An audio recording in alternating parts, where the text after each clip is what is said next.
Are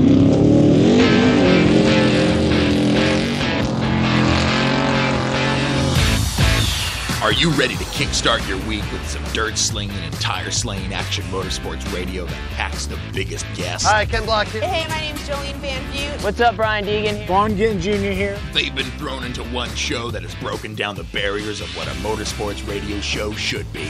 This is the Down and Dirty Radio Show, powered by Polaris Razor, with support from General Tire, KMC Wheels, Rigid Industries, Dirtfish, Gibson Exhaust, and MTX Audio, with your host, who also happens to spend his weekends flying 800 horsepower trucks through the dirt, Jim Beaver. When was the last time you saw an off-road or rally driver begging to get behind the wheel of a NASCAR IndyCar? Yep, not happening, but you sure see these pavement racers begging to drive our cars. And his partner in crime every week, a self-proclaimed Canadian moto chick who was jumping triples and taking podiums before most guys even learned to ride. Amy Hood. No one knows how to say my last name. Like, is it really that hard? Amy Hood, like I'm from the hood. Don't get it twisted. Sit back, strap in, and be prepared to join us as we take you through a motorsports ride like no other. Here is the man who carries a steering wheel in one hand and a mic in the other, Jim Beaver. Good morning and welcome to the Down and Dirty Radio Show, powered by Polaris Razor. And man, oh man, what a show we have on tap today. Not only was I bashing and banging through the desert this weekend in the Blue Water Desert Challenge, we had the Formula Drift finale at the House of Drift, Irwindale, going down, and my first guest of the day calling in just a couple of minutes, Mr. Fredric Aasbo, clinching up the U.S. Championship, the World Championship, taking the event win. I don't know if you can have a bigger weekend than Mr. Fredric Aasbo had, but we're going to be catching up with him in just a minute. And then switching from the last segment of the day to segment number 2, Amy Hood. She's in SoCal. She took in some straight rhythm. We're going to be talking that. She's got a photo shoot today. So we're moving her up in the show. We're going to be talking some straight rhythm with her, find out what the latest on two wheels is, and then kicking off hour number 2, one of our guests that you fans have wanted back for a long time. It's been well over a year since we've had her on. But Miss Katelynn Ansari, she's going to be calling into the show. I actually had a project that I did with Katelynn last week, and so we thought, it's about time to get her back on air. But a lot has changed in her life. It's going to be great catching up with Katelynn. And then capping things off, none other than Red Bull Air Race ace, Kirby Chambliss. He's going to be on air. We're going to be talking Red Bull Air Race Las Vegas. And you listeners, you definitely want to stay tuned in, because during the show, towards the end, tying in with social media, we are going to be giving away Red Bull Air Race tickets to Las Vegas. We're going to be giving away Saturday and Sunday tickets, and if you win, you get tickets to both Saturday and Sunday and 2 tickets. So you and somebody else can go both Saturday and Sunday, all free, to Red Bull Air Race in Las Vegas, all courtesy of our friends at Red Bull and Red Bull Las Vegas. So we're sending some of you listeners to Air Race to catch some of the fastest racing in the world this coming weekend in Las Vegas. So not only that, I mean, we've got straight rhythm, we've got Best in the Desert Blue Water Challenge, also had a works race this weekend in Formula Drift, and all that leads up to next week. And next Monday, it is episode number 200 of the Down and Dirty Radio Show. And I got to say, we have a stacked lineup building for episode number 200. It's going to be an absolute amazing show, and you fans, I mean, episode number 200, how many people make it to episode number 200? I never would have thought I'd be doing radio, 200 episodes later. When I got myself into this, I had no idea what I was getting into, but here we are, episode number 200. It's probably been it's been more than that, actually, if you count some of the remote shows and things like that, but we're just counting Monday shows, and we are at 200 episodes, just mind-boggling, to be honest with you, but so we're still building that guest lineup, though. So if any of you have a certain guest you want to see or hear on air next week, definitely let us know. Tweet me at JimBeaver15. Send me those direct messages on Instagram, Facebook. Use the contact form on the website. Just get them over because I need them quick. We're building that lineup, and we've only got a few spots, to fill into 2 hours. So I got to tell you the guests we have lined up now, some of your favorite ones from the past 200 episodes, and some new ones that we've maybe have never had on air before. So it's going to be a great one. But right now, I want to welcome the man of the weekend, Mr. Fredric Aasbo, to the air. How's everything going, Fredric? Good morning, Jim, and thank you. It's an early morning here in California, but it's going amazing. I mean, I couldn't be happier. I got to say, you're moving a little slow. I got to imagine there was some partying after this weekend. It's been pretty rough. I'm not going to lie. It's been a couple nights of, celebrations and shenanigans, and, everybody from the team and most of our sponsors are based out here, and my family came out. There's been about between 50 and 100 Scandinavians in town for this final. So it's been some festivities for sure. Yeah, well, I gotta ask. I mean, obviously, you've got an energy drink sponsor, and Rockstar is one of your main partners. I mean, you ever get into mixology and seeing what the most creative drink you can come up with is? Yeah, that can be some pretty bomb stuff. That's for sure.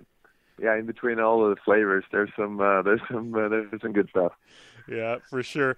Well, I got to say, man, I mean, I don't know if somebody can have a bigger weekend, and I feel like this whole year, it just started out weird because we had you on air to begin with this year to just talk about your video you launched at Dream Ride, and then that was before the season even started, and then about midway through the year we have you on again because you're having a good year and you took an event win, and here we are. I feel like we've been able to tell the story on air this year, and it just so happened to be that way.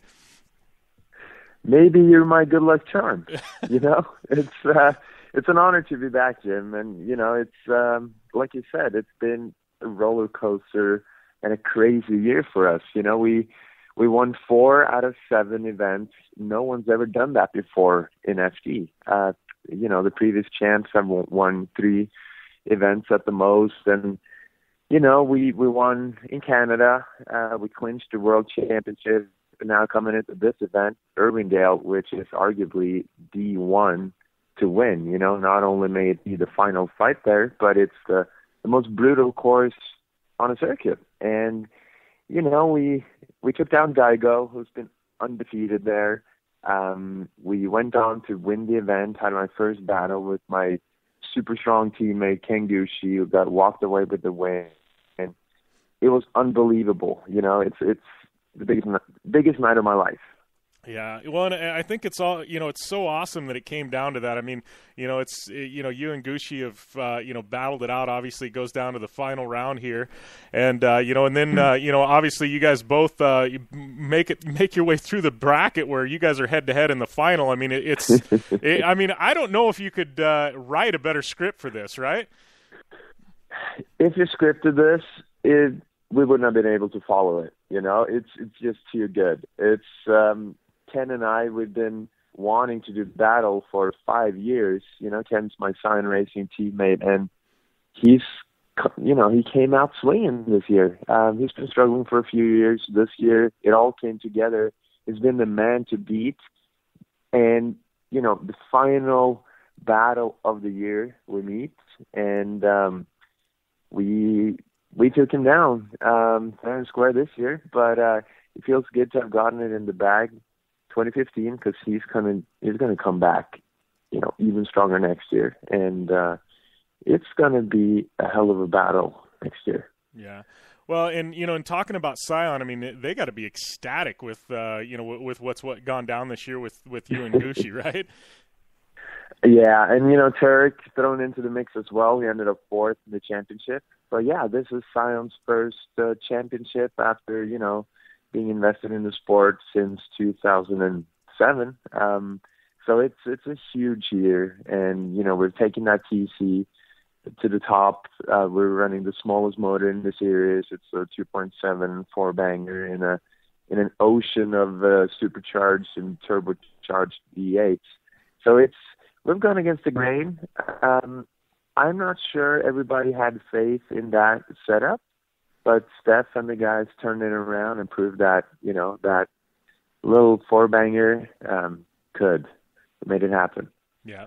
Well, and do you think? I mean, you're exactly right. I mean, it seems like some of the engine packages have just got, I mean, wild in Formula D with the V8s and superchargers. I mean, do you feel like this championship and your successes this year? I mean, it proved to everybody, hey, we don't have to go that direction and have these crazy huge V8s and superchargers and just these radical engine packages. I mean, you can still win a championship with doing the four-cylinder thing. Yeah, I mean, I guess we've proven that it's possible. But we've taken that engine program pretty far, and I don't know how much further we can take it.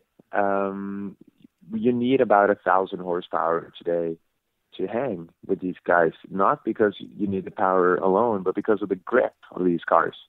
So you got to remember, it's about, at the end of the day, it's a race. It's about speed. You want to match or ideally be faster than the other guy. So contrary to what a lot of people think, you need as much grip as possible. And on a big banked circuit like Irwindale, it really grips up. You need power to overcome that grip. You need power to force the car into spinning the tires when the lead car makes a mistake. So it really is the Group B era all over again, with people trying out different recipes and making it work. And, making that four-cylinder work has taken a lot of development, and we're running straight ethanol with nitrous for bottom and spool and the latest in turbo technology from BorgWarner. And it's a pretty crazy setup. And, what's going to happen next, I think, is we'll see how much more power we can extract from that thing, and then we may have to go bigger displacement, just like the other guys. We'll see. Yeah. Well, and how has it been? I mean, working with Steph, obviously he's a legend. I mean, he's done, drag racing. I mean, I think he even dabbled in off-road short course a little bit. Obviously drifting. I mean, he's, to me, one of the masterminds in Formula Drift and, in anything automotive, auto racing. I mean, how has it been working with him and having him help you develop this platform? I've learned so much from Steph. I came into the series, 5 years ago as not a hothead, but definitely a rookie that took myself out half of the time. I was wild and rowdy, and at the time I think that was good because it made me noticed. But Steph took me under his wings, I think, in all modesty, because he saw something there. So I think he wanted to not design, but he wanted to help me turn into this championship contender. He's like a puppet master, He sees stuff. He likes to sit in the background, makes it happen, and he's very diverse. Like you said, he's had his fingers into all forms of motorsport, from off-road racing to drag racing. He spends the time to learn what's really going on. He has a really strong bullshit filter, meaning that he doesn't trust what other people say. Basically, he has to experience it firsthand, and he's learned a lot throughout these years as well. The TC we drive now and the new Passat they built for Tanner, they're all very different from the TC1 that Tanner drove back in the days. So he's always evolving, and I think he's proven that he's the best engineer in the business. Yeah. Well, and it's got to be great working with a guy where you can be talking things, and I mean, he's got enough skill behind the wheel that he can jump into a car and actually feel it, know what's going on. Exactly. Yeah, he drifted himself for a little bit. He became Rookie of the Year 10 years ago, so he can do it. He may not be up there with the best in Formula Drift now, but he knows the basics. He knows what it takes. And he's the best teacher you can have. Yeah. Well, looking at this year as a whole, obviously this year, big thing. I know at the beginning of the year, the announcement, he had Rockstar come into the program. I know they really haven't had a huge involvement in Formula Drift. I mean, how has it been for them and working with them? I mean, they've got to be ecstatic over the results. I mean, talk about a year to come in, right? Yeah, I mean, it's been such a great first year with Rockstar, and it's a good fit. Like, what we do blends in really well with the rest of their program. And, we're looking at doing crossover things with their other athletes. They have Tanner doing amazing in rallycross and stepping in, doing some stuff for drift. It's a good family to be a part of, and I can't wait for what's to come. Yeah. Well, after this year and everything that's happened, I mean, World Championship, you've had event wins, obviously U.S. Championship. I mean, going into the off season, I mean, you're on such a high. I mean, how do you keep that level through the off season? And I mean, going into next year, you've got the target on your back. I mean, what do you guys do this off season to prepare for next year?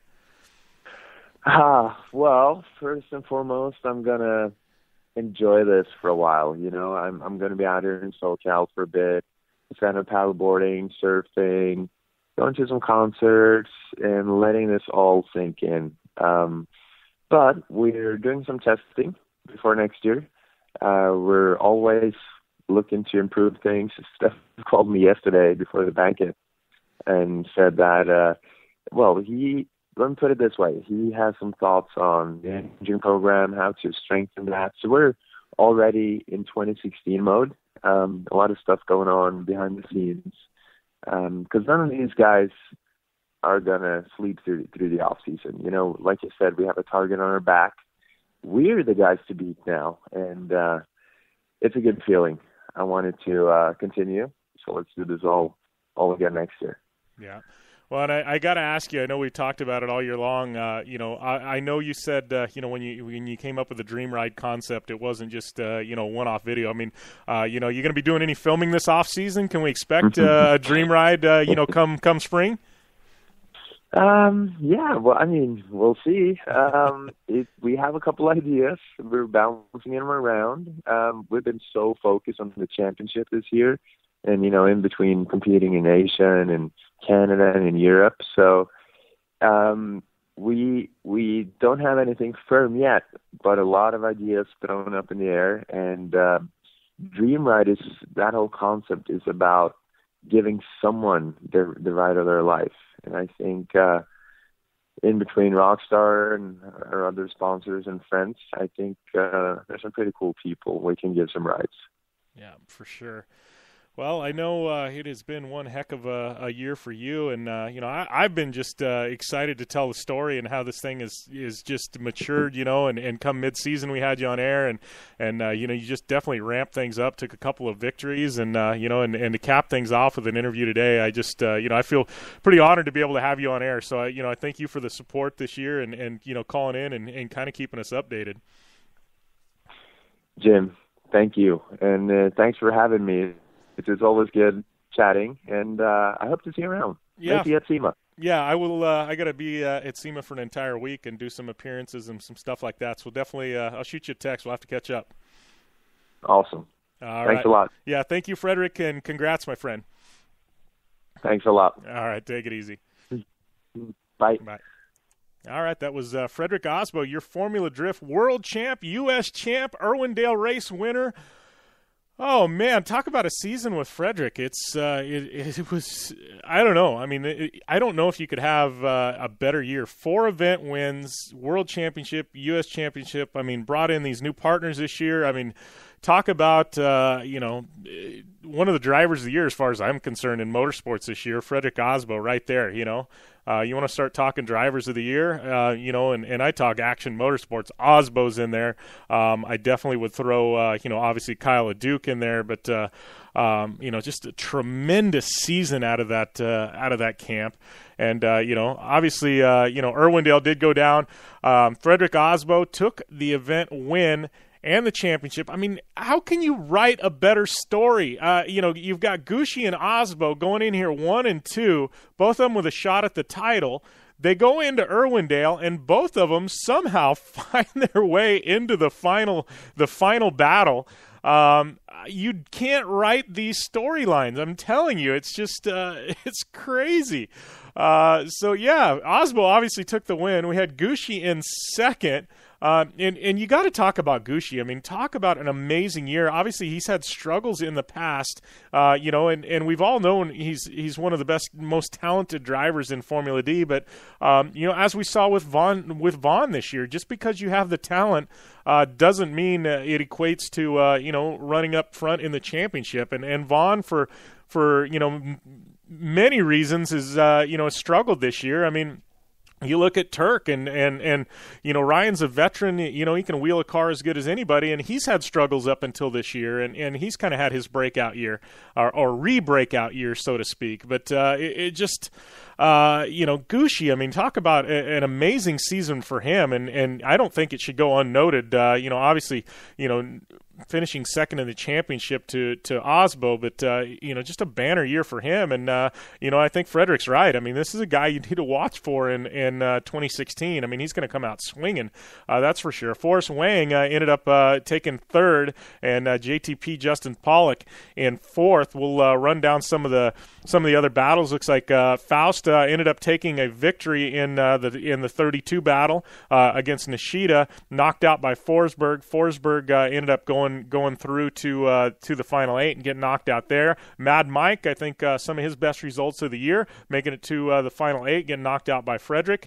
Odi Bakchis, he made his way into the 8 as well. It's just it's been a great Formula D season, and I think Formula D for all they've done. Obviously, we my good friend Jared Deanda and I, shot him an email before Long Beach. We're talking like a week before Long Beach. Said, hey, I want to do something with FD this year. All of a sudden, me, him, and Sage are on an email together. We knock out this idea for the Formula D post-event interview, and here we are. We were able to, kind of tell the story of the entire 2015 Formula D Championship. We've had Vaughn on air, Turk, Aasbo. I can't remember if we had Forsberg this year. I know we've had Forsberg a couple of times. I can't remember if it was this year. Obviously, Ryan Sage. We've had Deanda on air at times, but it's been great to be able to tell this story, and I know moving into next year, we're definitely going to be doing this again. I would like to come out and do some live stuff at some of the Formula D events, but definitely, it's just been a great season and been fun telling the story on air. Just a tremendous battle all year long. And I got to give some credit to Tanner Faust. I mean, Tanner, a good friend of mine. But he came in this year. It's been a long time since Tanner's been in a drift car. Not a long time, but it's been a while. He struggled starting out of the box at Long Beach. I mean, I don't know if he was even going to make the top 32, just barely eked in there. See him at Irwindale now qualifying in at 8th and winning a battle against, Nishida. It tells you Faust is back, and I think, obviously I don't think we're going to see him full-time next year, but I do think we'll see him on a limited basis again, and I'm excited to see what Tanner brings to the table, because I think he's one that he's going to battle, next season for event wins. I think he's definitely, said, hey, I'm back, let's do this thing. And, anytime Tanner, jumps in a vehicle, he's bringing his game. And as we've seen him jumping into off-road trucks, he's slowly stepped his game up this year. And I think, he's done the same thing in FD. It's great to see him back in action. And you just look down the list and, it's just been a great year. Aasbo, your champ, Gucci, Forsberg, and Turk, 3 and 4. Ryan, great year for him, and Bakchis rounding out your top 5 in the points. Congrats once again to Fredric Aasbo on the championship.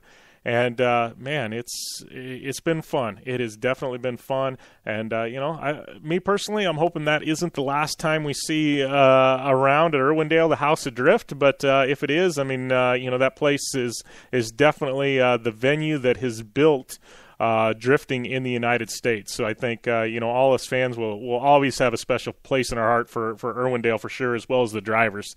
Great seeing that go down. And, if it is the last event in Irwindale, from what I understand, the online ratings and viewership at Irwindale actually trumped possibly the IndyCar race at Fontana, from what I understand. So, two SoCal events and drifting, trumping IndyCar. From what I understand, that's just all social media, hearsay at this point. But that if indeed that is true, I'll look that up and find out for sure and let you guys know next week. But that is truly tremendous. So we're going to take a short break. We come back from the break. Amy Hood's going to be calling in. We are going to be talking some straight rhythm, some two wheels, and who knows, maybe some four wheels and anything else. But she is holding it down in SoCal right now on her way to a photo shoot. She'll be calling in after this break. So stay tuned to the Down and Dirty Radio Show, powered by Polaris Razor.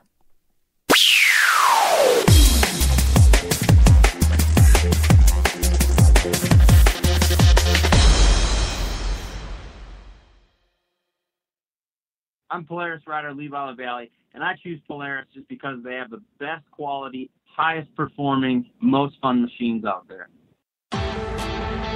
Only one company has taken Levi LaValle to 10 X Games medals, snowcross championships, a double backflip, and a world record long jump of 412 feet across the San Diego Harbor on New Year's Eve, and that company is Polaris. Whether it's dominating the X Games, racing a stock Polaris Razor XP1000 in the Terracross Championship, or just hitting the trail on the weekend, for over 20 years, Levi has relied on the same quality Polaris vehicles and products you can purchase at your local Polaris dealer. Take the advice of action sports legend Levi LaValle and visit Polaris on the web at Polaris.com to see the full lineup of Polaris vehicles, or follow them on Facebook, Instagram, and Twitter at Polaris Razor.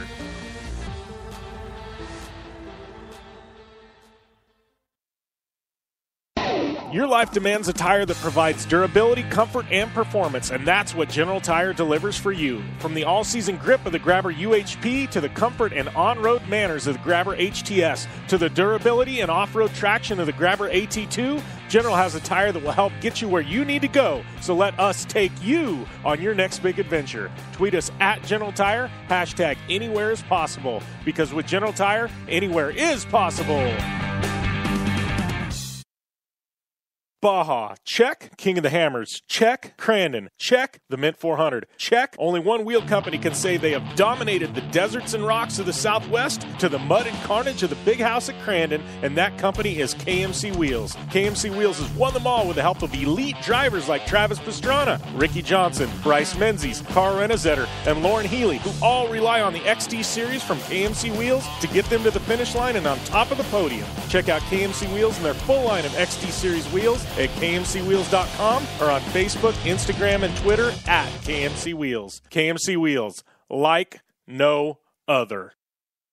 Are you looking for a place to push yourself behind the wheel and see how your driving skills stack up? Dirtfish Rally School is that place. Located on 315 acres of pristine automotive playground at the foot of the Cascade Mountains in Snoqualmie, Washington, right outside of Seattle, Dirtfish Rally School is a one-of-a-kind place where everyone from first-time drivers to seasoned professionals like Bucky Lassick and Antoine Lestage can push themselves to their limit. Whether driving the high-performance, rally-prepped all-wheel drive Subaru Impreza STI is what you're looking for, or you'd rather hang it all out in the rear-wheel drive Subaru BRZ, Dirtfish Rally School has something for everyone. Classes are available from 2 hours to 3 full days and feature instructors with over 150 years of combined racing experience. Whether you're looking to become the best and get an edge on the competition, or just looking to freshen your skills behind the wheel, Dirtfish Rally School is the place to go. For more information on registering for classes, visit Dirtfish on the web at dirtfish.com, or to check out the latest happenings from Dirtfish, follow them on Facebook, Instagram, and Twitter at Dirtfish Rally. Life is all about sound, the sound of sports, the sound at the racetrack, and the sound of your vehicle. Don't drive around listening to this. Drive around listening to the sound of performance. Gibson Performance. Gibson Performance Exhaust is the company who can turn this into this. Remember that life is all about sound, and Gibson Exhaust is the sound of performance. Check out your next catback exhaust system, headers, muffler, or UTV exhaust at GibsonPerformance.com and get more power and more sound.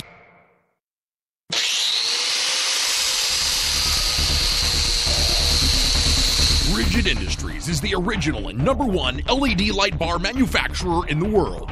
Torture tested by some of the best drivers in motorsports. Rigid LED lighting products use cutting-edge technology and can stand up to the harshest conditions Mother Nature can dish out. Designed, engineered, and assembled in the United States. Rigid LED lighting is the only choice for your off-road vehicle or boat. Find out more information on the entire line of Rigid Industries LED lighting products at www.rigidindustries.com.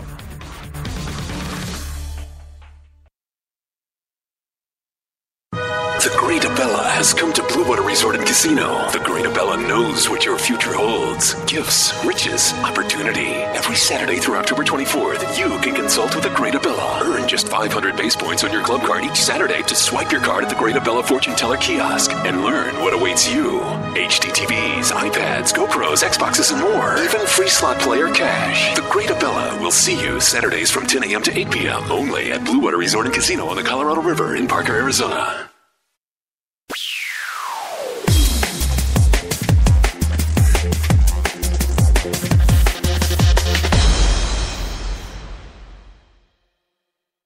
Welcome back to the Down and Dirty Radio Show, powered by Polaris Razor.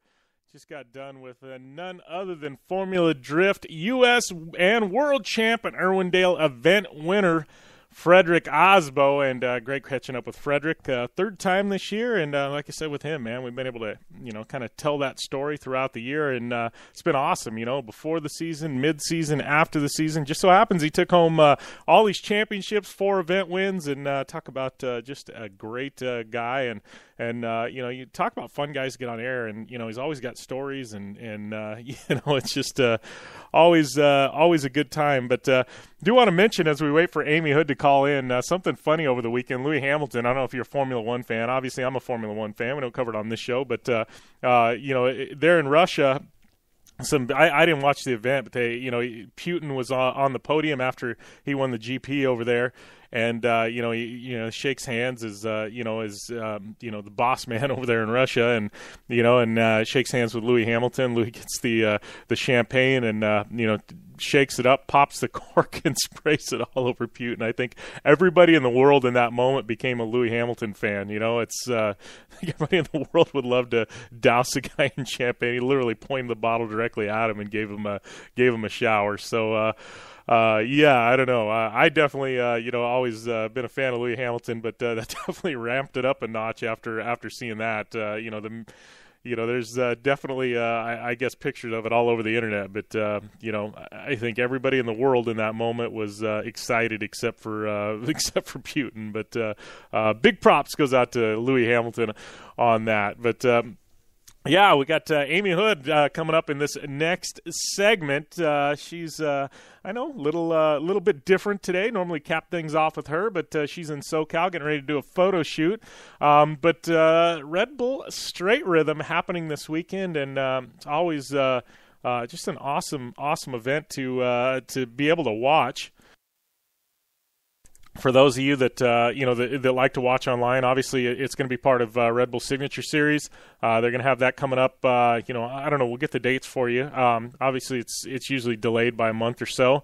But you can watch on Red Bull TV Live, and those of you that took it in witnessed an absolute amazing event. This is something that is pretty new. They were kind of toying with it, and now have kind of transitioned to having a full-blown event. And last year, Travis Pastrana raced. Obviously, he's on tour at Nitro Circus, so he didn't take it in this year. But James Stewart, obviously, this is not an AMA-sanctioned event. It's put on by Red Bull, so he was back in action. And, those of you that watched, have been watching, the James Stewart story this year, whether you agree with him, disagree with what happened, it's all a water under the bridge. He's pretty much served his suspension at this point, and I was always on the fence. I didn't care one way or another about James Stewart as a fan. He's great. I mean, I admire his skill on a bike, but I was just kind of neutral. I didn't like the guy. I didn't hate the guy. I just he was another rider that was really, really good, right? And I can tell you throughout the course of this year, I have become a James Stewart fan. As he served the suspension, a lot of guys would be out there on social media throwing people under the bus and complaining and, and whining and this and that. And this is a guy who said, all right, you're going to suspend me. I don't agree with it, but you're going to suspend me. All right. He didn't fight it. He didn't try and appeal it. He just, all right, whatever, put his head down. And as everybody else is racing this year, Stewart went in and he started training. And you didn't hear one thing about James Stewart, complaining about Supercross, motocross, nothing about wishing he was out there. You didn't hear anything all season long. Here's a guy that literally he was, in the gym. He was at the track each and every day training like he was racing, but he wasn't. And to me, after seeing that, that takes some integrity. That takes, it shows you somebody's inner character, and James Stewart, that showed me a whole lot this year, and I became a true James Stewart fan, and as they go into Red Bull Straight Rhythm, I was, quietly, I was thinking this guy's got a real shot at taking it. He's got that chip on his shoulder now. He wants to prove everybody wrong. And I got to tell you, man, he absolutely threw down. And if this is a window of things to come in 2016, I think the entire Supercross, paddock of Supercross riders need to be on watch, because James Bubba Stewart is back, and this guy is healthy. He is as fast as he ever is, and it's. I don't know. It just, to me, what he did at Straight Rhythm was remarkable. It truly was. It's to take that win after being off a bike out of competition for almost a year at this point. That's tremendous. So big props goes out to him. Obviously taking the open class. And then Roczen in second, Dungey third, Brayton fourth, and just an awesome event. I watched some video. Obviously, I was racing Trophy Truck over the weekend, so I didn't get a chance to watch the full race online. I just caught clips and recaps here and there, but there was one pass Dungey made. I think it was over Anderson, and I could be wrong, but I saw the clip on social media right there at the end. And Dungey, it was absolutely amazing. Literally, it was 2 or 3 bike links back with a race winding down. He went through this section and literally rode a wheelie through the whoops and ended up taking the win by just a nose. And it was a come from behind, that only Dungey could do. And I saw that and I go, this is the Dungey. We talked about it all year long. In Supercross, the guy that kind of lays back, and he can turn it on when he needs to. And it was like he was just laying back in that heat, just laying back, and he goes, oh crap, I'm going to lose this. Boom, hammer down. There goes Dungey, shot out of a cannon, and takes the victory. So just a tremendous come from behind for him. But he ended up finishing third. That's a Red Bull 1-2-3 on the podium there with Stewart, Roczen, and Dungey, and then Brayton in fourth. And then you're looking at your lights overall top 4. Malcolm Stewart taking the win, and Malcolm has been tremendous. He was solid last year at Straight Rhythm. We saw him take a victory this year in Supercross. But Malcolm and James, for the brothers to finish 1 and 2, I think might be the first time in history, in Supercross or motocross, you've seen brothers take victories at the same event. I'll have to check on that, but Malcolm Stewart, tremendous effort by him. Here's a guy who has been fighting for rides, and the past couple of years it seems like in signing 1-year deals or signing a deal just to run 250 West or this or that, and never like a full ride. And I think he's one of the most talented riders in the lights class or in 250s. Hands down. You hope that after this, he can get whether it be a 250 ride or a 450 ride. I think the guy definitely deserves it. He's put in the time, and he's ridiculously fast. Then you got Shane McElrath in second, Jordan Smith third, and Jesse Nelson rounding out your top 4. So that is Red Bull Straight Rhythm results. This is an event I look forward to. I've started looking forward to every year. Something totally different, totally out of the box, and I love seeing it. And Red Bull, I always admire them because they think out of the box. Here they go and do the straight rhythm and pull it off like nobody else could. My only hope now, and it's funny because I had this conversation with Levi LaValle, said I want to see Red Bull straight rhythm for snowcross. And he's like, dude, so do I, and it was funny, but there's so many things you could do with straight rhythm, and I think obviously the evolution of that is to do snowcross in the winter. So if you're listening, Red Bull, let's make this happen. Snowcross, winter, Red Bull straight rhythm in the snow. I think it would be awesome. So there you go. It's me dreaming here on air once again. But, sometimes it works for me. Sometimes this stuff does pop up. But, James Stewart, Malcolm Stewart, the wins, the Stewart brothers holding it down and, just stacked brackets in both the 250 and or in the lights and the open, as they're called. And open class, obviously, we've called that because guys like Pastrana show up with 500cc bikes. But we got Amy Hood calling in right now from SoCal. How's everything going, Amy? Hey, Jim. How's everything going with you? I am awesome, obviously, in California. I can't be complaining. Yeah, for sure. So, no, I was just kind of recapping straight rhythm and, kind of went over the results and that. But you call in, and I know you were there on the ground. Talk about this event. Obviously, I've never been out to it. I've just watched it on TV. How was it being there? It's so awesome to me that Red Bull's been able to put this together. I know. This year definitely kind of blew it out of the water. Last year, I know there wasn't too many people there last year. And this year, they moved the venue from being straight on the airstrip to under the bleachers, so it was a lot cooler because it was like 109 degrees outside. It was so hot. The track was so gnarly. It was just a super, super cool event. But the people, there's tons of fans, and the crowd was huge, and it was just a sight to see. It was really interesting, but I kind of lucked out because I got to sit in the VIP section with a TV because the track was so long. It took them almost a minute to get in plain eye view. I couldn't even see the drop off. So we had to watch it on TV, the first half of the track. So that was kind of cool. It was really, really long. But no, I didn't see straight rhythm last year, so it was really cool to see it, up close and personal because the track was just insane. No, definitely a pretty cool event.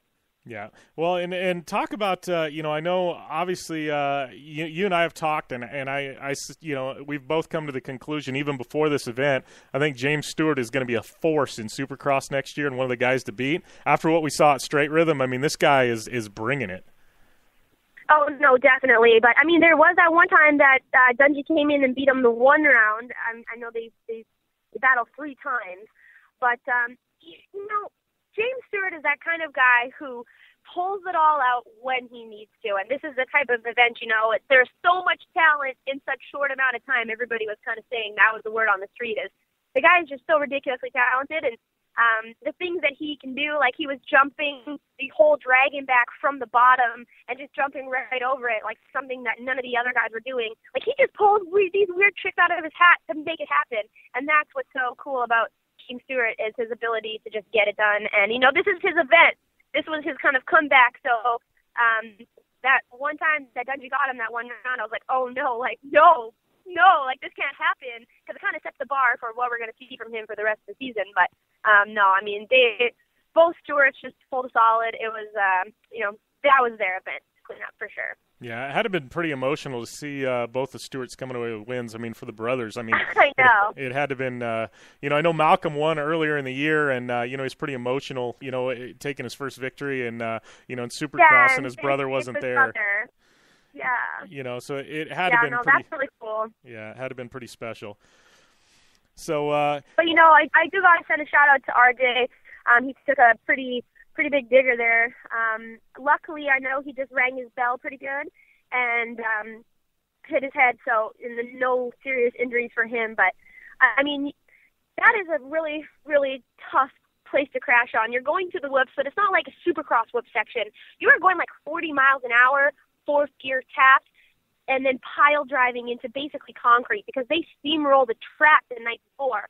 So it is just the track is literally like concrete, and he was just going wide open and, made a little bit of a mistake, skipped one whoop, jumped it, skipped a couple more, and, he had a really nasty get off. So best wishes to him, and hopefully he'll be able to heal up quickly there. Yeah. Well, and what are your predictions? Energy Cup coming up. I mean, we saw, obviously Stewart at Straight Rhythm. He's not going to be at Energy Cup, but, what are your predictions for Energy Cup this coming weekend? I mean, You know what? I'm not too sure because a lot of people I've talked to actually are not racing. So I really got to see the lineup and see who's in and who's out. A lot of guys are trying to stay safe and, play cool before Supercross season even kicks off. A lot of guys are still in the works of, solidifying their contracts for next year. This is the type of year that everybody kind of switch rides and switches teams and stuff. So everything is kind of all up in the air. So I really got to see who's on that entry list and see what's going down. But, I mean, obviously, if Kenny's there, he was a really strong competitor in Straight Rhythm, too. I am so bummed that he went out of bounds because I really would like to have seen his battle for the finish there yesterday, too. But, Kenny was a solid competitor in Straight Rhythm. Like, he's going to be a guy to beat in Supercross for sure. Like, I think he's a lot more consistent now. I mean, he's growing up. He's riding with his head. He's not kind of balls to the wall like he used to be. So I think Ken Roxon is going to be a solid player to beat this year for sure. Yeah. And Dungey, you got to give it to Dungey. The guy also put it to Stewart. He's just always going to be the man to beat for sure. But I think there's going to be a lot of Dungey-Roxon battles this year. Yeah, I'm excited for Supercross. I mean, it feels like we just got done, but it's like, how I feel about Supercross. Yeah, it's already, you know what I mean? You're looking at all these storylines and everything else, and, it's definitely going to be a fun year. But what's up with you? Obviously in SoCal, you're taking in Straight Rhythm. I know you got a few projects before you fly back to the North Pole. Yeah, I'm heading right now to a photo shoot in L.A. I'm really excited. It's actually for a romance novel about love at the motocross track. So it's really exciting. It's interesting. It's something completely different. But it should be a good day today. I had the chance to go to Straight Rhythm, and then yesterday I actually went to Paula, spun a few laps, got to ride a 450, a brand new KX, a 2016 KX 450. It was awesome, actually. Like, I've never really ridden a 450 other than my dad's maybe putted around, but this year I've only ever ridden a 250, so it was pretty fun. But it was like 100 and something degrees outside. Like, I don't know how you guys do it in Arizona and California. I mean, you can go and ride, but I was trying to put in some solid motos, and I was dying. It was terrible. Yeah. Well, I was like, oh, screw that. So I headed to the beach. So we did moto, beach, and then I headed down to Pacific Beach. I ended my night with, like, a nice bike ride, watched the sunset, and it was just a super awesome day. Like, that's what I love about California. You can get, I call them adventure days. You just can get in, like, multiple activities in one day, which is pretty fun. So I'll definitely tourism it up when I'm here. Yeah. Well, I got to tell you, talking about the heat, I raced this weekend. I weighed myself on Saturday before and after the truck. I did, I don't know, about an hour, a little over an hour and a half in the truck, right? Lost 7 pounds in an hour and a half. What? Holy smokes. Screw the gym. You just got to go rally in the desert a few times. Yeah, no, it was that hot. It was 100-plus degrees out, and, you're in a 3-layer fire suit and everything else. 7 pounds in an hour and a half. I was like, man, we need to get this going on more often, right? I put on one of those fire suits. Like, you just sweat your butt off in those things. And, like, it was still kind of cold in Minnesota. It wasn't even that hot when I, raced Paracrosses in my first ever fire suit. But I couldn't imagine wearing one of those things in the desert, like, in a trophy truck, like, no way. Well, plus add in the fireproof underwear we've got to wear, Yeah. Yeah, it was pretty got that's about it this weekend. I know you're on your way to a photo shoot, and then we got all kinds of stuff coming up the next couple of weeks. Episode number 200 next week, and from what I understand, you and I were texting before the show. We may have somebody lined up for your segment. I don't know if we want to talk about that yet. Yeah, we'll line it up for next week. Don't worry, we'll get them on air, talk a little bit about Supercross, this upcoming season and stuff. But it's nice being down here in California because I can meet up with all my friends, and I miss being on this coast, and there's always so much going on and a lot of stuff happening. But it's really easy to kind of like touch base with people and even sponsors. And I'm only here for a couple days, but you got to like jam pack in all of your work you need to get done for the season. Like, connect with sponsors, do shoots, do everything. Like, I only got a couple of days to lock and load, get it all done. So it's pretty funny. I'm just like, go, go, go, chicken with my head cut off. Yeah. But obviously that's how I like it. I like to be busy, I like to be wide open. I had an espresso this morning, so I'm good to go.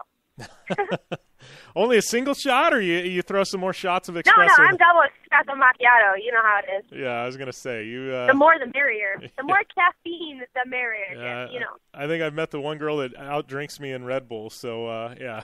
That's me. That is I. Yeah, no, and this is no joke for you listeners. I had like 13. Yeah. Gosh. This is no joke, you listeners. I'm a fan of the yellow Red Bull, right? And we're up there at Terracross, and I'm kind of jonesing for one. Out of nowhere, Hood shows up, and she's got like a 4-pack of yellow Red Bull. And I'm like, where the heck did you get that? And she's like, my gosh, I just take it. Right now, I'm getting handed a nice ice-cold Red Bull. Hold on, I'm going to crack it for you guys so you know what's up. Ready? That's how I start my mornings. Too funny. And I do want to mention to listeners, we are giving away on social media after the show. I'll talk about it a little more. I know Amy's busy, but we're going to be giving away some tickets to Red Bull Air Race on social media later today. So definitely follow myself, follow Amy, and there'll be a few other places you need to follow. But we're going to send some people to Red Bull Air Race, and those aren't a cheap ticket. So definitely want to tune in. No, I'm so excited. Air Race is kind of, it's like the elite of action sports. It's a really, really cool, pristine event. And, you guys stay tuned. I'll be giving away some tickets today on my Instagram. So. Awesome, Amy. Well, I know you are busy, and, appreciate you, taking the time to thanks for taking time. I'm sorry got to cut you guys short, but no it worries. costs me lots of money when I'm on my phone in America, so. We got to get you a U.S. phone, I guess, right? I know. So. Okay, guys, well, you take it easy. Have a good day, and we'll talk to you on Monday. All right. Thanks a lot, Amy. Okay, bye-bye. Bye. All right. That was Amy Hood calling in, talking a little of everything. But that's right. Red Bull Air Race going down this coming weekend in Las Vegas. And we're going to be giving away some tickets. Amy Hood's social media, my social media. Later on today, want to follow at JimBeaver15, at AmyHood71 on Instagram. And you're also going to want to follow at Red Bull Las Vegas, at Red Bull LV, and at Red Bull Air Race. You're going to have to follow those 4 accounts. There's a hashtag we're going to throw in there. It's hashtag Air Race when you repost. But you need to be following all 4 of those accounts if you're going to win the tickets. We got 2 sets of tickets. We got tickets for 2 people, 4 total tickets because we're sending you both Saturday and Sunday to Red Bull Air Race this weekend. Hottest ticket in Las Vegas. I know Energy Cup's going down, but Red Bull Air Race, I got to tell you, man, nothing like it. If you haven't been, we are going to send you, and you want to be there. It's going to be awesome. So we're going to take a short break, and when we come back, kicking off hour number 2, Miss Katelynn Ansari is going to be calling in. So looking forward to having Katelynn back on air. It's been almost a year now, but going to be fun to catch up with her. All that and more on the Down and Dirty Radio Show, powered by Polaris Razor.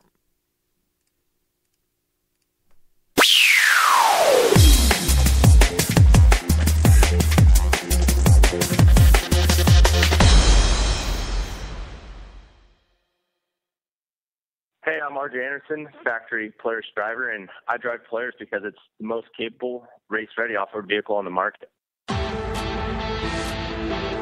When RJ Anderson wanted to set a world record for the longest UTV jump in history, not once but twice, what company did he trust? Polaris and their championship-winning Razor XP1000. RJ is a UTV champion behind the wheel of Polaris vehicles, and he exclusively trusts the Polaris Razors to bring him race wins and championships against some of the toughest off-road racers in the world.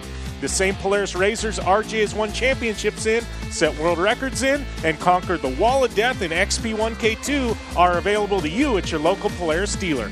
Take the advice of world record holder RJ Anderson and visit Polaris on the web at Polaris.com to see the full lineup of Polaris Razor vehicles, or follow them on Facebook, Instagram, and Twitter at Polaris Razor.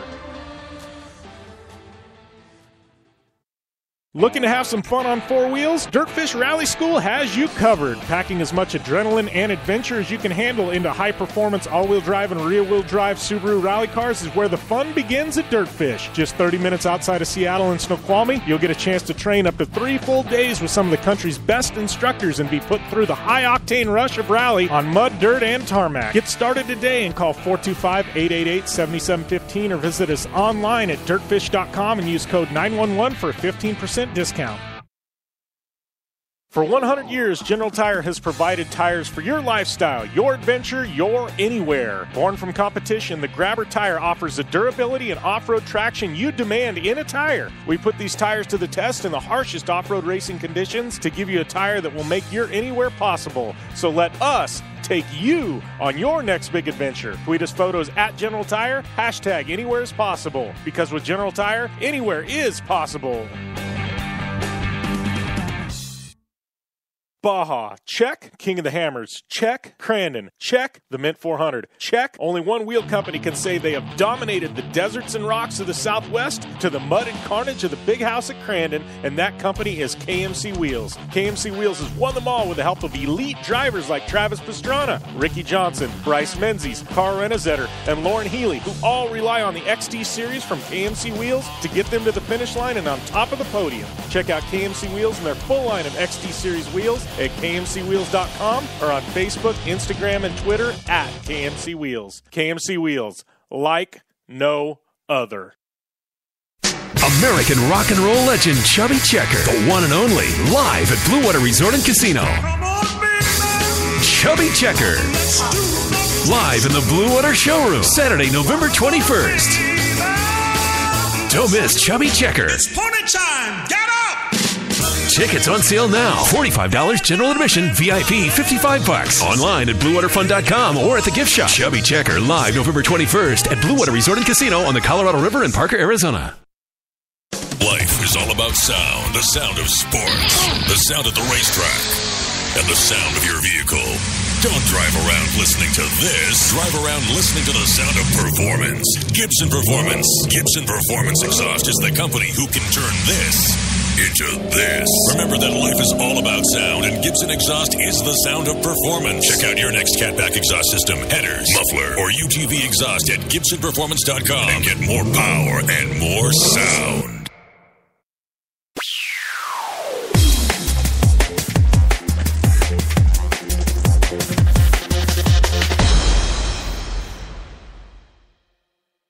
Welcome back to the Down and Dirty Radio Show, powered by Polaris Razor. Just got done with our number one. Had Amy Hood on talking some Red Bull straight rhythm. Had Formula D World Champ, U.S. Champ, and Irwindale event winner Fredric Aasbo on air, the Norwegian Hammer, as he's called. And, man, he definitely laid the hammer this year. Great season for him. And, man, it's definitely been fun. Still got up in this hour, Katelynn and Ansari calling in just a few minutes. Stoked to be able to catch up with her and find out what's going on with her. We got Kirby Chambliss on the air, Red Bull Air Race Ace, talking Red Bull Las Vegas Air Race, the Red Bull Air Race in Las Vegas. I got to tell you, it's a big weekend in Las Vegas this weekend. Monster Energy Cup, Red Bull Air Race. Those of you that are going to be out there, it's definitely going to be stacked. Not only that, I mean, just a ton of events coming up. We got the Rally America finale this weekend. Can't forget about that. David Higgins going for the perfect season. And it's definitely going to be a stacked weekend of action motorsports, and I'm looking forward to it, man. It's, just a weekend like this, it's like, what do you want to do? Tune in on the internet, tune in on TV, lots and lots of options, to keep you entertained over the weekend if you're an action motorsports fan, that's for sure. And this weekend going to be one like no other. During the break, though, you heard our partners Gibson Exhaust, that commercial spot for them. I got to tell you, they are killing it with a UTV exhaust. You definitely want to check them out. Go over to their website. Follow them on social media, man. If you've got a UTV, you got a Polaris Razor, or one of the other brands, they definitely have you covered as far as UTV exhaust go. They have raised the game game with UTV exhausts, and they're definitely holding it down and making their presence known. So if you got a UTV, if you got a Polaris RZR, or if you're stuck with one of those other brands, definitely check out Gibson Performance, and they can get you hooked up and and on the road with some more power and better sound. That is for sure. I've got one going on my SEMA build. I got a Polaris RZR 1000 XP4 1000. We're finishing up for SEMA, and I got a Gibson stainless exhaust on that. And I got to tell you, this thing sounds sick. Just a really, really cool sound. So. Got Gibson on my Raptor. I've got Gibson on my trophy truck. They pretty much got me covered on everything I do. Same with KMC Wheels, General Tires. I mean, I'm pretty lucky to have some great partners in the show and my race programs. But, definitely give Gibson a shout. And speaking of General Tire, man, that new MT I got sitting here in the studio with me right now, 33, mounted on some brand new KMC Machete wheels. But these KMCs and these new General Tire MTs, these MTs, I'm really excited to get those in some of your hands. If you're looking for a new tire for your ride, check out this MT. I mean, they're uber aggressive, but if you're out in the rocks or in the mud, this thing can definitely hook up and go. That's for sure. I'm anxious to get some out in the desert, and got a set going on my Polaris RZR. Can't wait to get some on my off-road vehicles as well. Give them a try. But General Tire definitely stepping things up, on that front as well. But waiting right now on Katelynn Ansari to call in, our next guest. And, man, this is a girl that is always busy, whether it's out at motorsports events. She's got modeling shoots she's doing, just had a kid a few months back, and which is kind of funny because I think last time we had her on air, it was like this big secret, didn't have any idea it was coming, and then had her on air, and then like a couple weeks later, boom, she announced she just had a kid, and I went, whoa, wow, that came out of nowhere. Had her on air, had no idea, but she definitely kept a solid secret there, so we got to ask her about it. But if you got any questions for Katelynn, at JimBeaver15, tweet me. I'm on Twitter right now. I'm checking it out right now, waiting for those tweets to come in. So if you've got any questions for Katelynn Ansari, or you want me to answer anything, be sure to ask away. We will definitely get those answered on air, and always look forward to to fan questions. We are a fan-driven show. I've said it before, and said it before, and I'll say it again. We want your questions. We want your input. We got episode number 200 coming up. And, give us your suggestions for guests. I know Danny Way was one we've heard. We've heard Dave Mira is another one. You guys want to have Dave Mira back? It's been, almost 2 years since we've had Dave on air. Looking forward to hearing your suggestions. I like kind of out of the box suggestions for guests. If it kind of fits the lines of Action Motorsports, even loose lines of Action Motorsports, we'll definitely try and get them on. But right now, our next guest, Katelynn Ansari, calling in. How's everything going, Katelynn?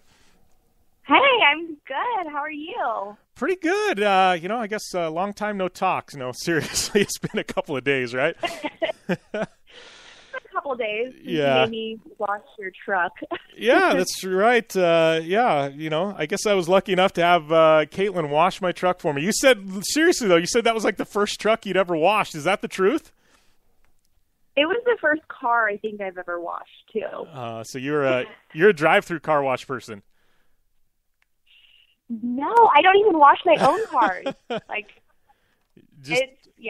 might have washed it once, but I'm pushing it. Too funny. Well, I was just not in the skill set. Yeah. Well, I was saying before we had you on air, it's funny because I think it's been a little over a year since we've had you on, something like that, and just happened that we were doing that project together, and I know our friend John Tuba is going to have some pretty cool stuff coming out with that.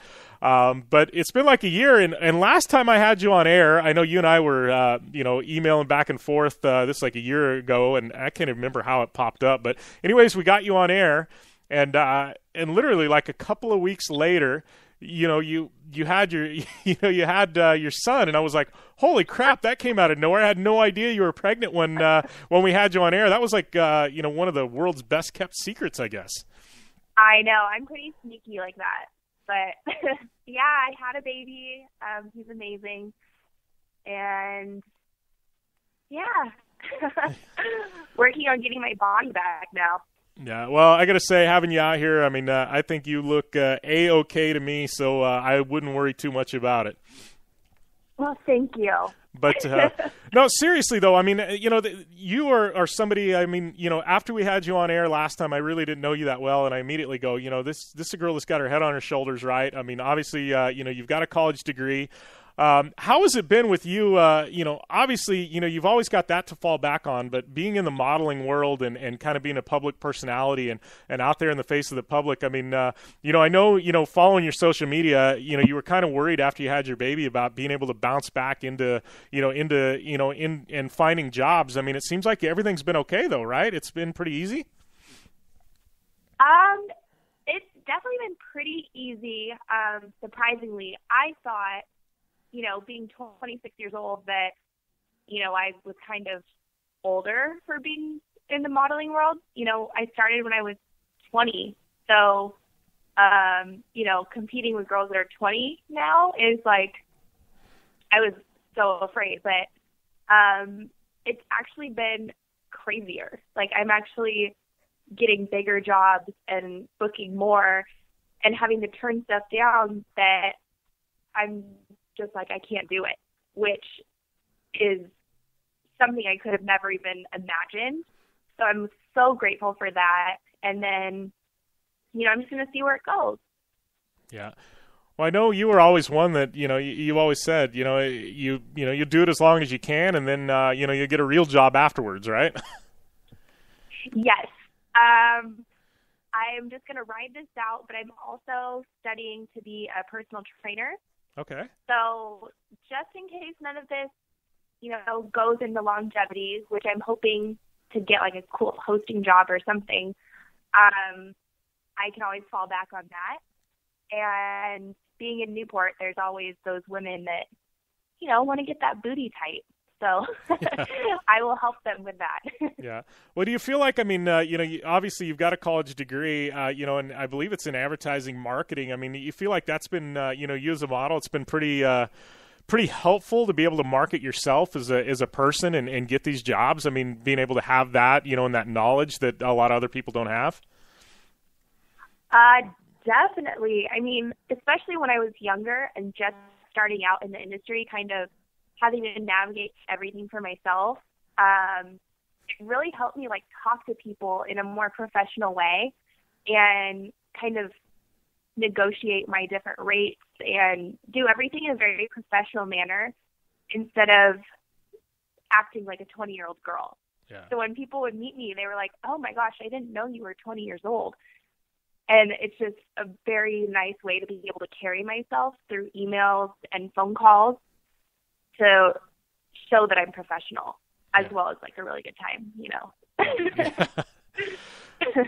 So, I mean, and I got to ask, I mean, Instagram, the whole social media thing, I mean, social media has been around a while. I mean, Instagram just the past 3 or 4 years has blown up. I know you've got over 100,000 followers, but I mean, when you got started in the industry back when you were 20, I mean, social media was there, but it probably wasn't that big of a deal. I mean, how big has social media become and Instagram for a model now and booking jobs? I mean, it seems like, I've talked to a lot of people and it's like, that's what people look at now, it's those numbers. They do. It's crazy. I mean, I wouldn't have imagined when Instagram came out that it would be so big now. But, I mean, companies will pay me to sponsor one of their posts. Or if I go to a casting, they ask how many Instagram followers you have because they want to hire someone that's more popular than just the right fit.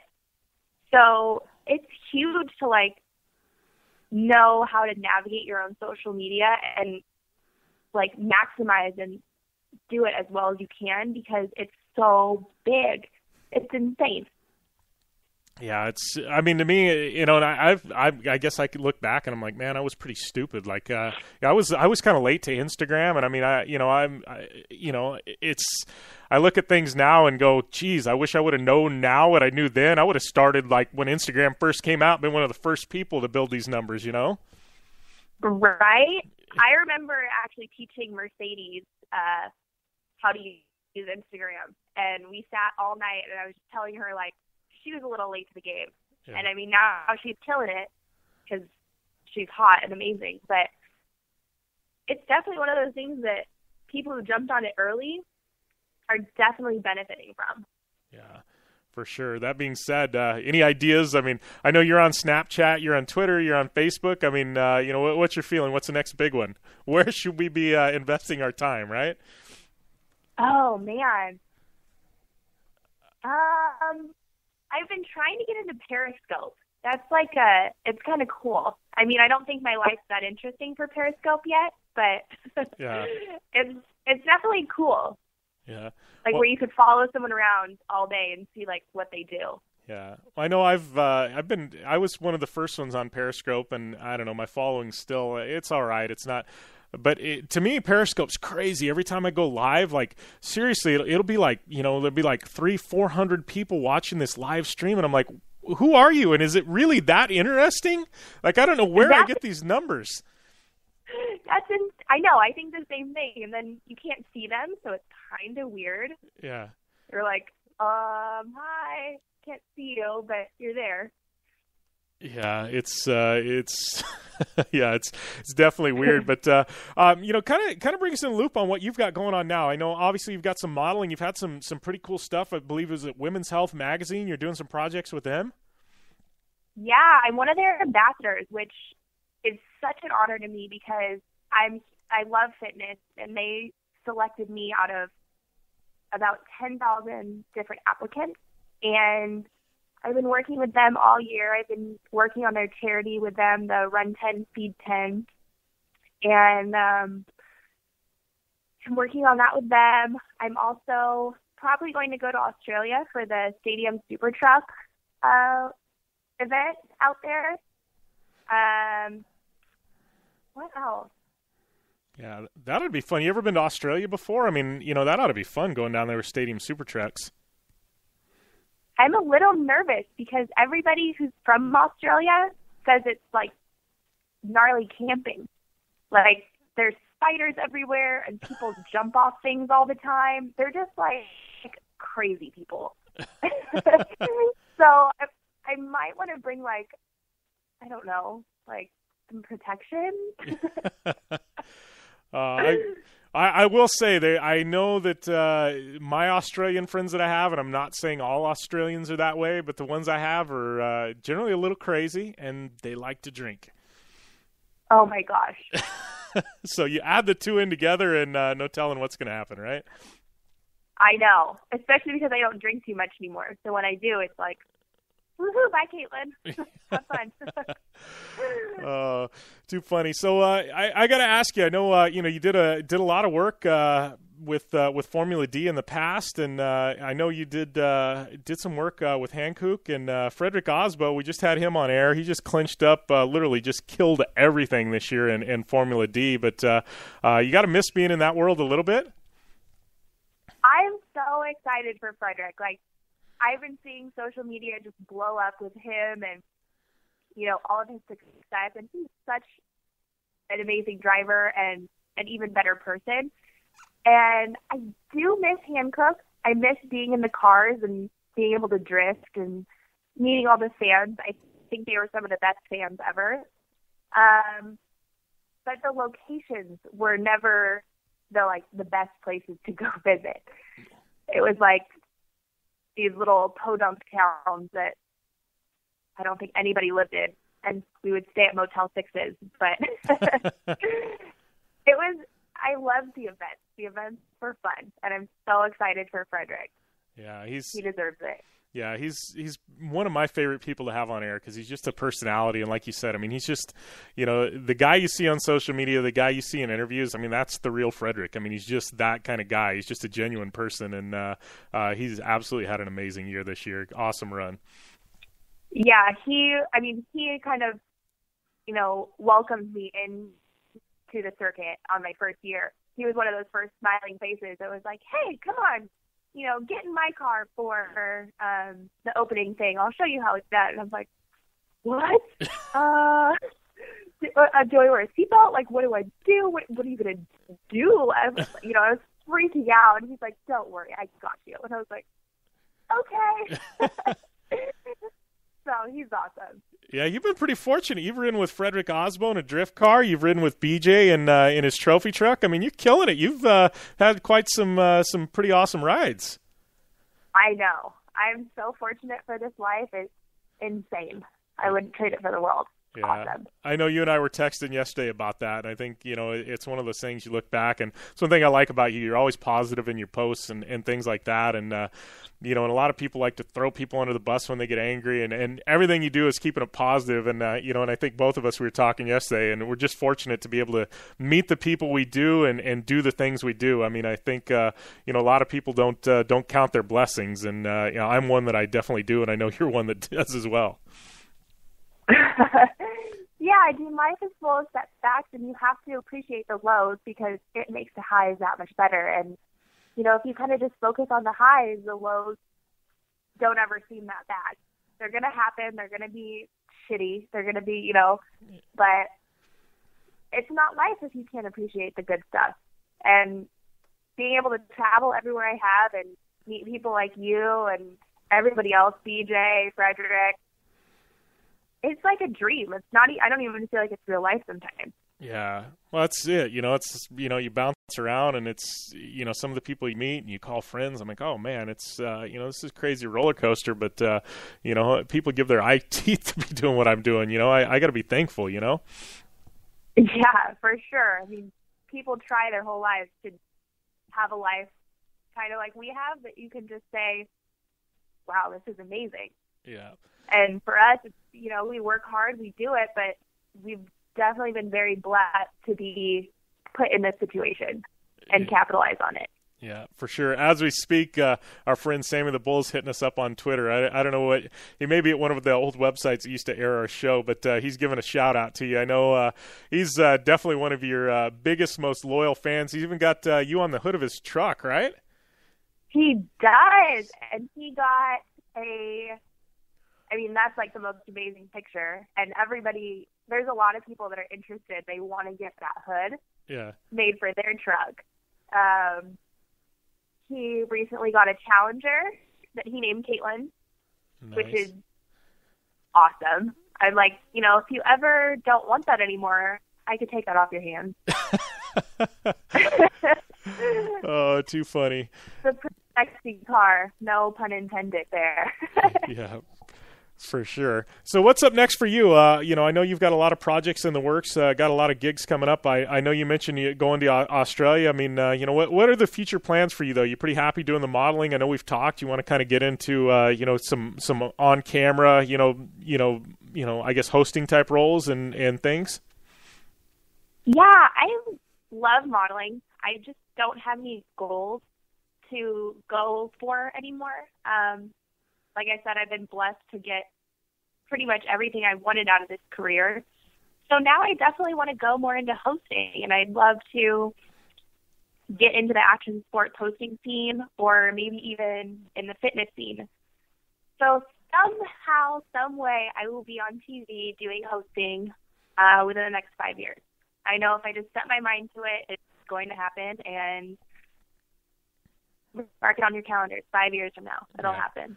Well, I can tell you, I think next week we're getting ready to air episode number 200 of this show, and 4 years ago, I would have had no clue I'd be doing radio 4 or 5 years ago. Like, you just, sometimes doors open and you don't know when or where or how, but they just do, and you step through them and you're doing something tremendous. So I know it's one of those things, I mean, you specifically, you keep your mind to it, and it'll definitely happen. It's just, it's just weird how things happen. I mean... that being said, I mean, you kind of fell into modeling. It wasn't planned, right? No, it wasn't. I was in college, in my junior year of college, like trying to get my degree and thinking I wanted to move to New York and be, this head honcho advertising lady working, on Apple campaigns. And it just kind of happened, and I kind of took every step that came my way, and I was like, you know what, let's do this. And I jumped all the way in, and 5 years later, here I am. I can't picture you as the cubicle employee or, even the office employee. Like, I don't see it. I think, and now you've had a taste of, of being out and doing, being out in the world, and I don't know if you could ever go back, huh? Oh, no. I mean, that would be like pulling teeth if you had to sit me in a cubicle anymore. Like, there's no way. I mean, the outfits are cute. They're kind of sexy. But, no. Yeah. I guess something you can pretend, do it for a photo shoot sometime, and then be done with it after a day, right? Right. Kind of have the cute glasses and, I work at a computer desk. Yeah. Too funny. Well, before we let you go, give us your social media shout out. Let's try and build those Instagram numbers for you, right? Yes, my Instagram is @Katelynn Ansari, but if you just want to search the hashtag Cupcake, you will find me too. CUPKATE. That's my nickname. Awesome. Well, I appreciate it, Katelynn. I know you came out here to Parker last week, and we got some fun stuff with that project going to drop hopefully sometime soon. But definitely stay in touch, and doors always open to come on air. You just let us know, and we'll make time for you. Perfect. I definitely want to come back soon. I love the Diva radio show. All right. Well, thanks a lot, Katelynn, and we will definitely talk soon. Okay, sounds good. Bye, Jim. All right, bye, Katelynn. Take it easy. All right, that was Katelynn Ansari. Model personality. Always fun to catch up with her. It's been about a year, so always fun to to have her on air, and just always got something going. And man, she's done it all. I mean, she's been a monster girl in the past. Worked for Hankook Tires doing the Formula D circuit. She's done some stuff with BJ Baldwin. Obviously, she just bounces all over. Women's Health Magazine now. She just did a project with myself and John Tuba. Just one of those people that I've become a friend, a fan of. It's always fun to catch up with her. But man, we're rocking and rolling on this Monday. Katelynn Ansari, Amy Hood, Fredric Aasbo, Formula D, Red Bull Straight Rhythm. Man, it's been packed, but we're going to take another short break. We come back, Kirby Chambliss on air, so definitely looking forward to that and a whole lot more here on the Down and Dirty Radio Show, powered by Polaris Razor.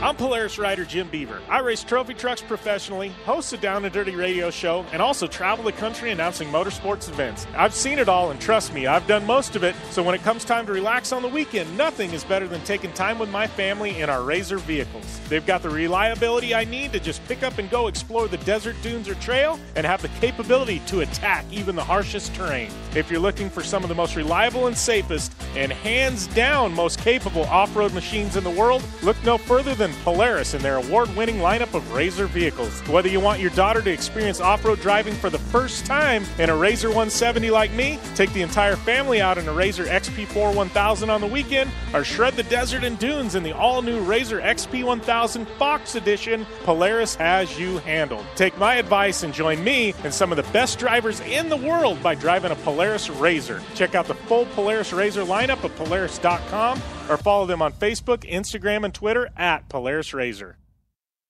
Baja, check. King of the Hammers, check. Crandon, check. The Mint 400, check. Only one wheel company can say they have dominated the deserts and rocks of the Southwest to the mud and carnage of the big house at Crandon, and that company is KMC Wheels. KMC Wheels has won them all with the help of elite drivers like Travis Pastrana, Ricky Johnson, Bryce Menzies, Carl Renazetter, and Lauren Healy, who all rely on the XT Series from KMC Wheels to get them to the finish line and on top of the podium. Check out KMC Wheels and their full line of XT Series wheels at KMCWheels.com or on Facebook, Instagram, and Twitter at KMC Wheels. KMC Wheels, like no other.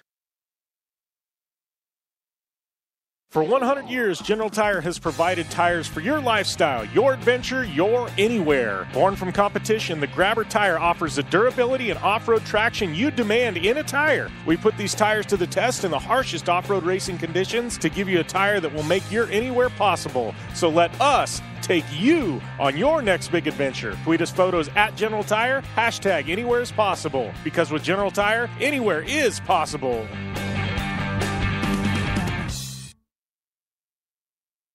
Looking to have some fun on four wheels? Dirtfish Rally School has you covered. Packing as much adrenaline and adventure as you can handle into high-performance all-wheel drive and rear-wheel drive Subaru rally cars is where the fun begins at Dirtfish. Just 30 minutes outside of Seattle in Snoqualmie, you'll get a chance to train up to 3 full days with some of the country's best instructors and be put through the high-octane rush of rally on mud, dirt, and tarmac. Get started today and call 425-888-7715 or visit us online at dirtfish.com and use code 911 for a 15% discount.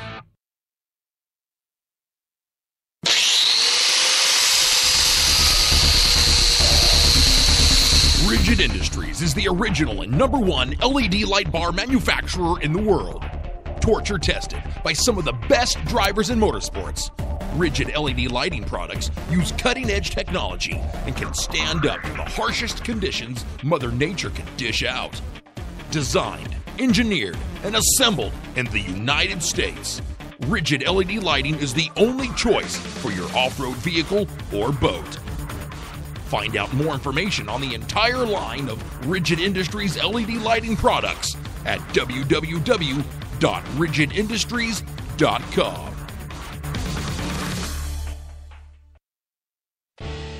Looking to upgrade the brake system on your race car, pre-runner, or weekend toy? J-Mar Performance Brake Systems has you covered. An industry leader in performance braking systems, J-Mar can outfit your vehicle with the highest quality American-made calipers, rotors, master cylinders, hubs, turning brakes, and shifters for Volkswagens to trophy trucks and everything in between. For more information and their full product line, visit J-Mar on the web at jmarperformance.com or follow them on Instagram and Twitter at J-Mar Brakes. Did you know that Parker Motor Company is one of the best places to shop for new tires for your car or truck? With a full tire shop and advanced equipment, we can outfit your vehicle with over 13 brands of tires, including Goodyear, BF Goodrich, Yokohama, Falcon, and General. We offer a low price guarantee that will meet or beat any competitor's price. We'll check your alignment for free, and we also offer tire care for any road hazards you may come across. If you need new tires, Parker Motor Company is your only choice. Parker Motor Company, your hometown Ford and Lincoln dealer. The #1 off-road and action motorsports radio show on the planet now has its own app. The Down and Dirty Radio Show official app is now available in the Apple App Store, Google Play Store, and Amazon Kindle Store. Just search Down and Dirty Radio Show, and you'll have all the latest news, results, and blockbuster interviews from off-road, rally, drifting, supercross, and snowcross at your fingertips. Hours of interviews from the best drivers and athletes on Earth, such as Travis Pastrana, Ken Block, Tanner Faust, Brian Deegan, Robbie Gordon, and Jolene Van Vute are yours at the touch of a button. Download today and never miss an interview again.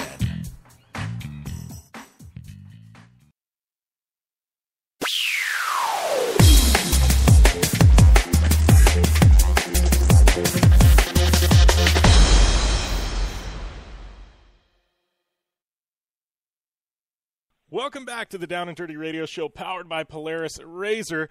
Next guest on the line right now, none other than Red Bull Air Race veteran and one of the best pilots around, Mr. Kirby Chambliss. How's everything going, Kirby?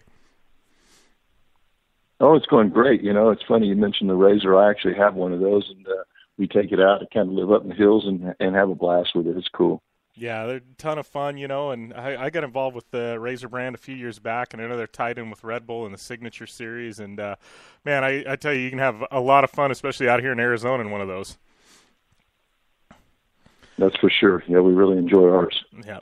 So let's talk a little bit about Air Race, jump right into things. I mean, 2015, I know, you know, it's been a heck of a year to watch Air Race, let's put it that way. But I know you took a podium in Austria. It's got to feel pretty good to get back on the podium, right?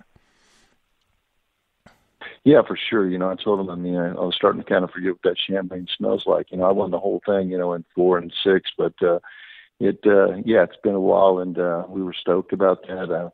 Unfortunately, right now we've been in kind of a position that we've had to wait for a couple of guys to make some mistakes in order to move forward.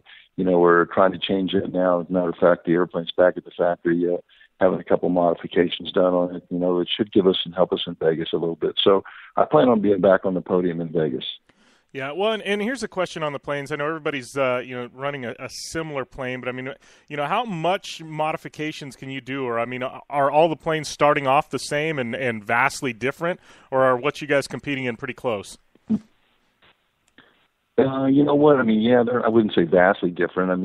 There's just basically 2 standard type airplanes, right, that run the race. There's the MXS and then also the Edge 540, which is what I fly, and the majority of the guys fly. And there's different versions. I have one of the later style versions of V3, but then we all do modifications to the airframe.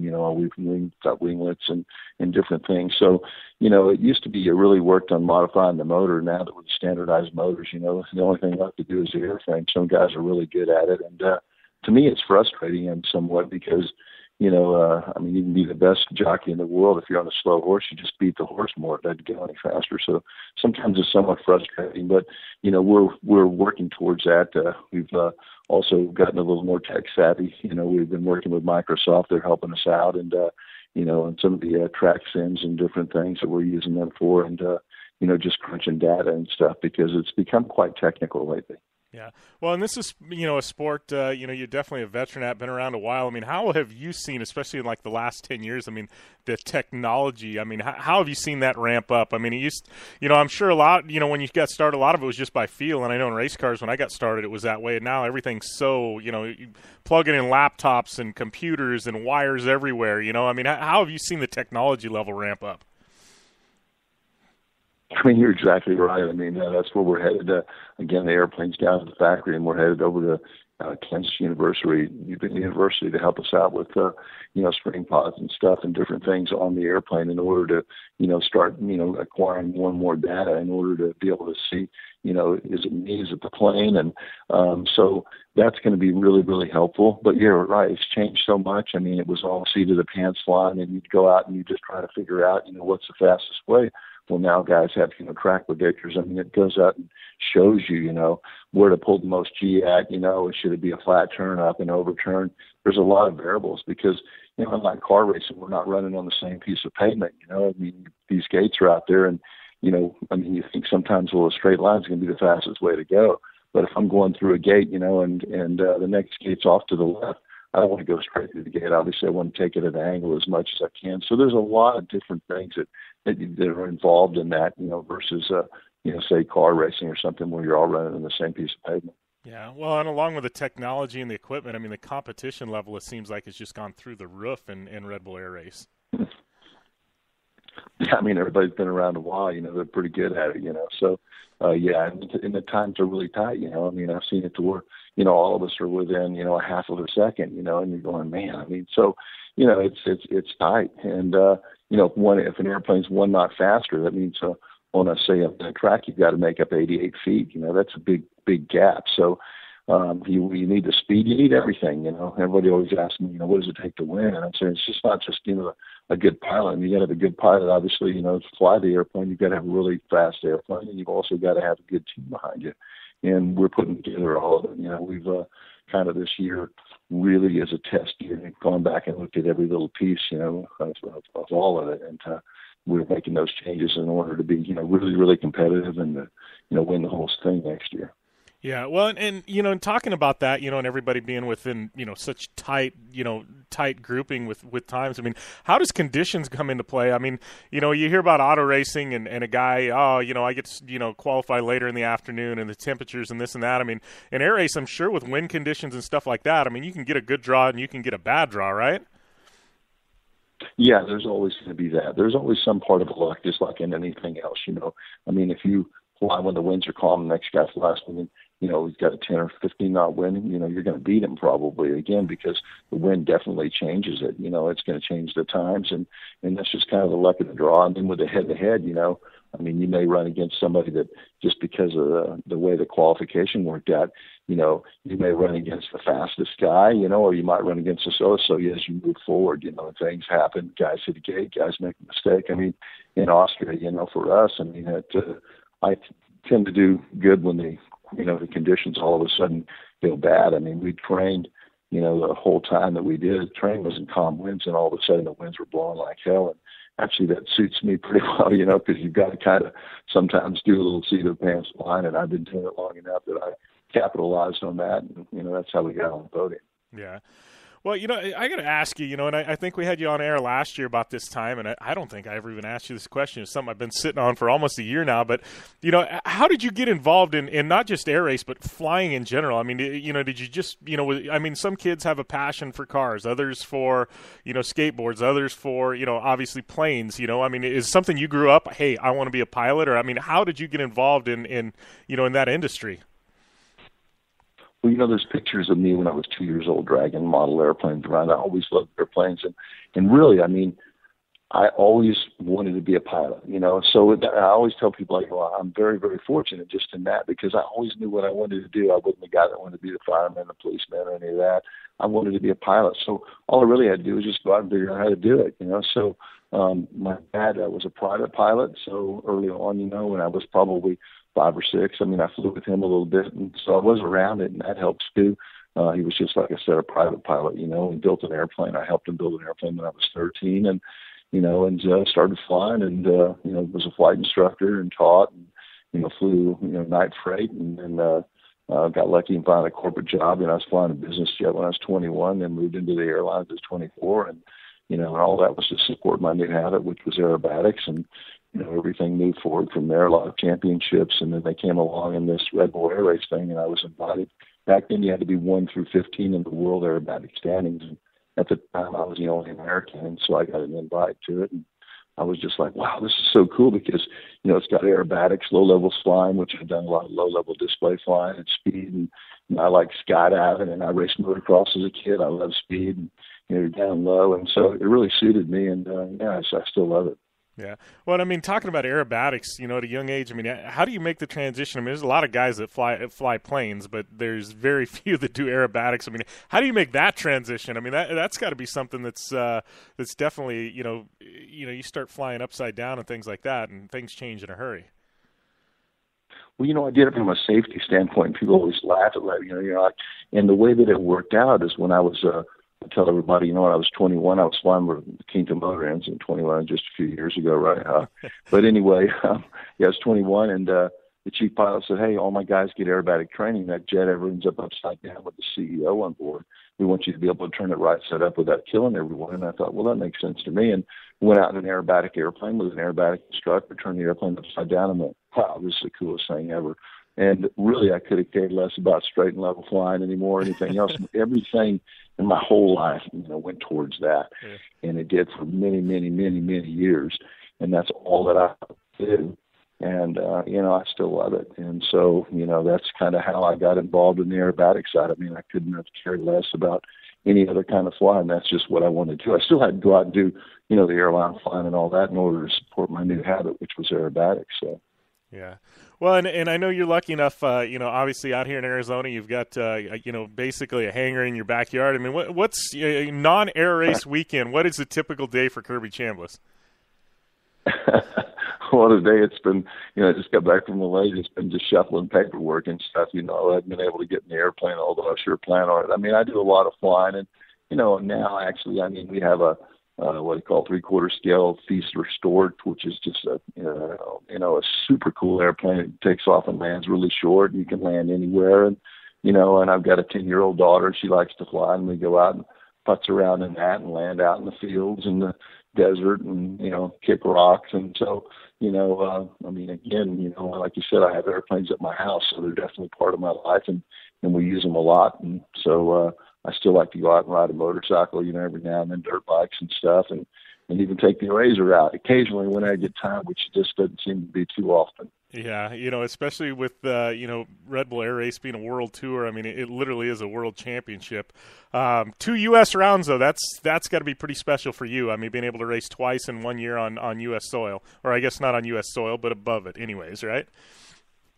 Yeah, for sure. I mean, it's kind of a double-edged sword because you've got family, friends, media, a lot of pressure on you, and a lot of people pulling at you from different different angles, and it's just so you're a little bit overwhelmed. But I've always been pretty good about being able to push all that outside. When I close that canopy, I mean, I'm about one thing. It's about winning, and people say, what do you think about when you're out there on the track? Think about your family, think about this or that.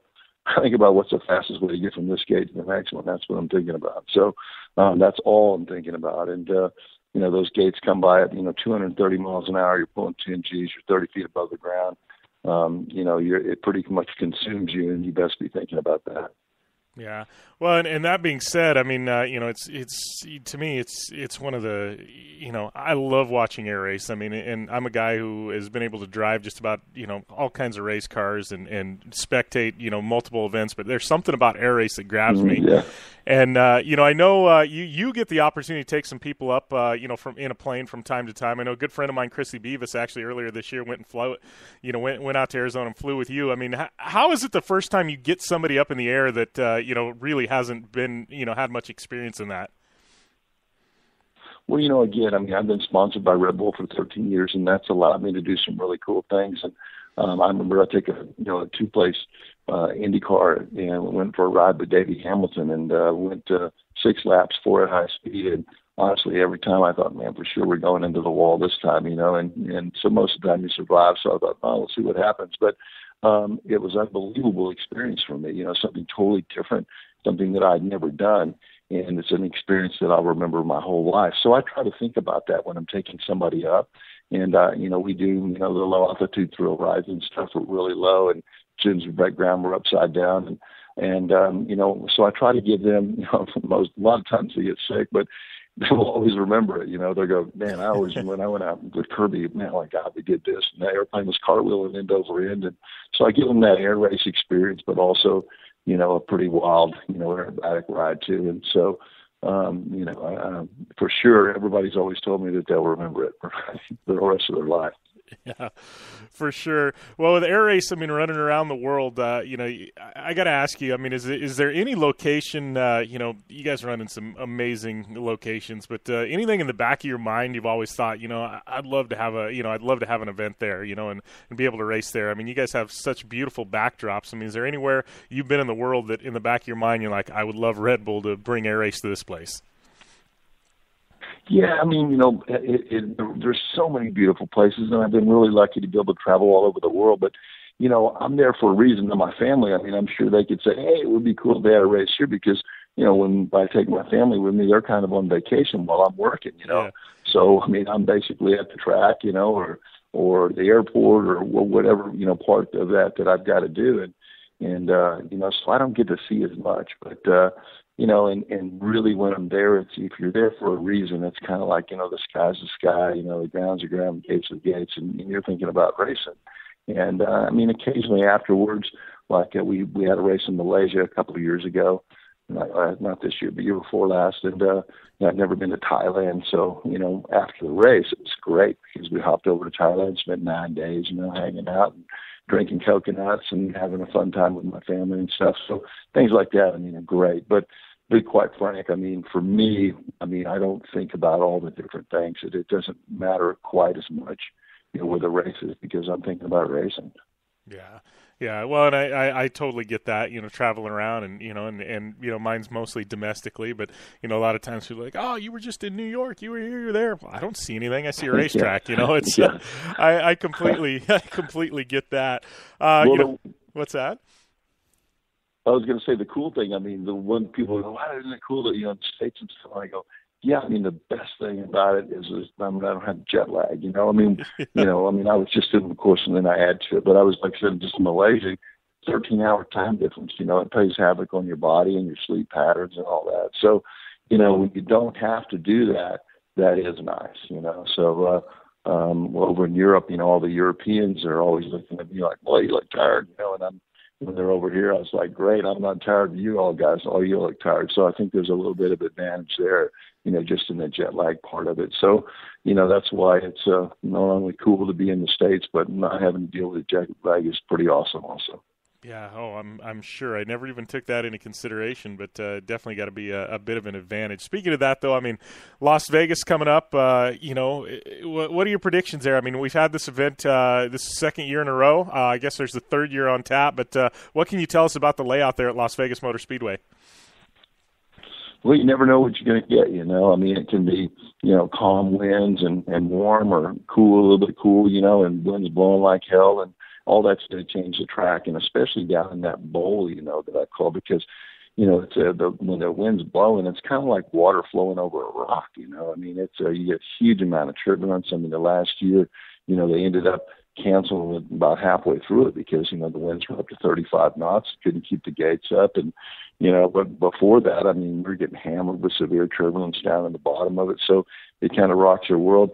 We're all good at adapting to that, but it definitely, changes things. So, but the really neat thing from a spectator standpoint is that, you're used to looking at airplanes, you look up, right? Well, there you're going to be looking down on us because we're down, inside of that bowl, inside of that speedway, people are elevated and they're watching us race from above us. And it's a pretty cool perspective. I mean, so you see an airplane going, 230 miles an hour, pulling 10 Gs, things whizzing by. And yeah, it's pretty neat. Yeah, definitely excited about that one. I know you're awful busy with a run-up to Las Vegas, so we're going to have to let you go. But appreciate you taking the time, Kirby, and welcome on the show anytime, my friend. Well, thank you very much. I mean, I appreciate you having us on. And, they got to make it out there. I always throw that in there if they're looking for tickets. It's at redbullairrace.com. redbullairrace.com, and you can get all the information you want on there. And, great talking to you, and we'll talk to you a little bit later. All right, sounds good, Kirby. Good luck, and hopefully we'll see you on the podium again. You betcha. Take care. Bye-bye. Take care, my friend. Bye. Always fun catching up with Kirby Chambliss. This guy, he has more time in an airplane. I don't know. I'm thinking back and to an interview we did last year at this time, but something like 3 years in an airplane. I mean, talking above ground in an airplane, just mind blowing. I mean, it tells you the type of pilot he is. He just top notch, and here's a guy that can fly just about anything. Commercial airliners all the way to upside down and flips and stunts and aerobatics and. It's pretty wild. But Red Bull Air Race going down this weekend. He gave the ticket plug. I'm going to give the ticket plug. And that being said, we are going to give away tickets on Instagram as soon as we go off air. Be watching that post. What you're going to have to do, we're going to post a graphic of Red Bull Air Race.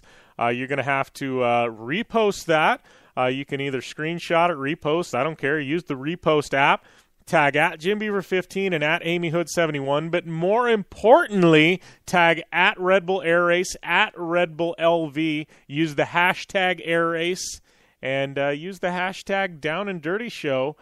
Do that, and we are going to give away some tickets to Red Bull Air Race. So, all the details will be on Instagram, on my Instagram, at JimBeaver15 as soon as we get off air. But if you want tickets, if you want to go for free, that's the way to do it. It's going to be 2 tickets for you and a friend or a loved one or a wife or a kid or whoever you want to take to both Saturday and Sunday's event. And we're going to give away 2 groupings of those. So, 2 winners. That's the way it's going to happen. We're going to post that up, and then later on today, we're going to give away. Those prizes, and the way we're going to do it. To be honest with you, I will tell you the way we're going to do it. It's going to be totally random. All of you that post that up. We are going to, I'm going to count them up and say we have 300 entries into the deal. We're going to give away, we're going to put it into a random number generator. I've got one online, and say, it's 157. So is the random number that pops up. I'm going to go online, and I'm going to count out of the 350 entries, I'm going to count from number 1 the first entry all the way up to number 157, and whoever was number 157, you are going to walk away with the tickets. We're going to do that twice, so it's going to be totally random. Doesn't matter if you're the first person or the last person to get in. You got the same shot, but we're going to give away those tickets to Red Bull Air Race this weekend, Las Vegas. The hottest ticket in Vegas. It's not Energy Cup. It is Red Bull Air Race. Don't kid yourself. So world-class event happening there at Las Vegas Motor Speedway, and cheap plane flights into Vegas still. If you're local, if you're in Arizona, if you're in Vegas, I'm telling you, you want to get out there, take it all in. It's going to be awesome. So, that's the way it's going to go down. We will notify winners by direct message. I will by direct message on Instagram. So if you want to get in on it, that's the way you're going to do it. All that happened at 11 o'clock Pacific. I'm posting up that graphic as soon as we get off air today. So Red Bull Air Race happening in Vegas. If I haven't said it enough, I guess, you're just not going to get the picture by now. But, we did have a big event happening over the weekend, the Blue Water Desert Challenge, that I myself competed in the number 15 trophy truck, General Tire, KMC Wheel, Rigid Industry, Dirtfish Rally School backed ride, along with Gibson Exhaust and some other great partners.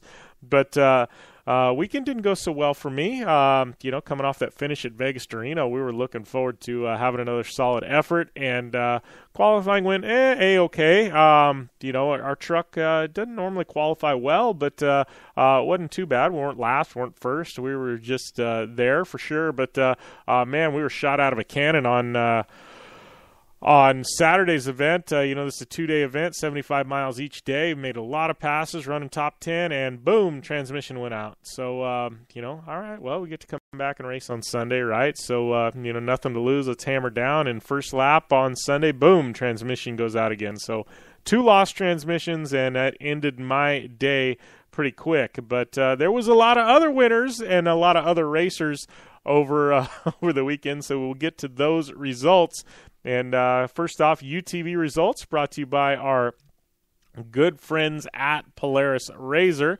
And Lambert taking home the win in UTV, Sappington in second, Wilson third, Angel fourth, Fisher, and then Sims debuting his brand new Turbo. And then we had Schuler seventh, Quinn, Carver, and Gastill rounding out your top 10. Want to make mention that the open class 2900 UTV, Lucretia ended up taking the win there. But congrats goes out to Lambert on the win in UTVs. Race number 2. That's right, we don't all run on the course at the same time, but Class 3000 winner was Bays. Class 6000 winner Hall. Going down, Class 2000 winner was Golson. And let's see, any other winners? Jeep Speed winner was Randall. 7100 winner was Park. And your 3700 winner, where did that 37 was Billy Bunch. So those are your winners in the race number 2. Now getting up to race number 3, Class 10, Class 1000 winner, Dorman taking home that win. Second in Class 1000 or Class 10 was Starkey.